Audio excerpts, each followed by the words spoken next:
ગામમાં આવી ગઈ જાન અને ઘોડી તો ખાલી જ ન થઈ અને પ્રદીપે તો ભૈજાનું ચાલુ કર્યું.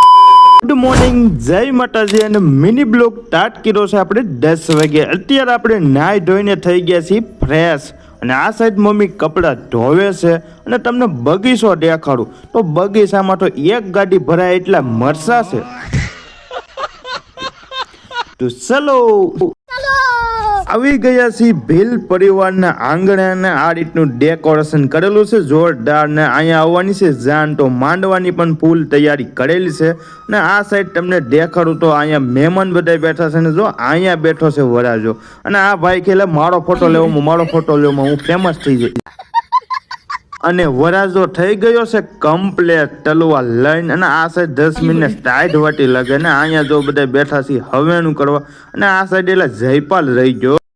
ફાઇનલી જાન આવી ગઈ છે ને દાદા પણ જાનની વાટે જ હતા અને વરાજો ઉતરો ઘોડી ઉપરથી ઈ પહેલા તો ફોટા વાળા આવી ગયા ને ઘોડી ઉપર ચડીને ફોટા પાડવાના ચાલુ કર્યા. મારો વાળો નહીં આવે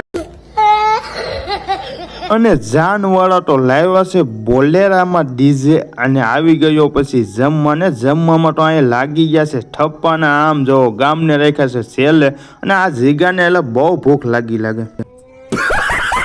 ઓલા કાઉન્ટરે મુકેશભાઈ અને પક્કાએ અને સુનિલે કર્યું સાલું. આ સાઈડ લઈ લીધી આપણે ડીશ અને લીધા લાડવા, ગાંઠિયા, રોટલી અને શા અને ભૈજા વેસવા વાળો તો છે ભાઈ વીઆઈપી ને બહુ જાજો વહીવટ હાલે છે ફોનમાં.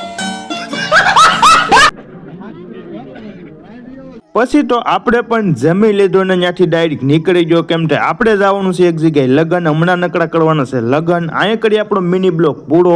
ફૂલ બ્લોગ જોઈ તો આ ચેનલમાં જોવા મળી રહેશે અને ફટાફટ વાળા ફોલો કરતા રહેજો અને મળીએ પાછા નેક્સ્ટ બ્લોગમાં.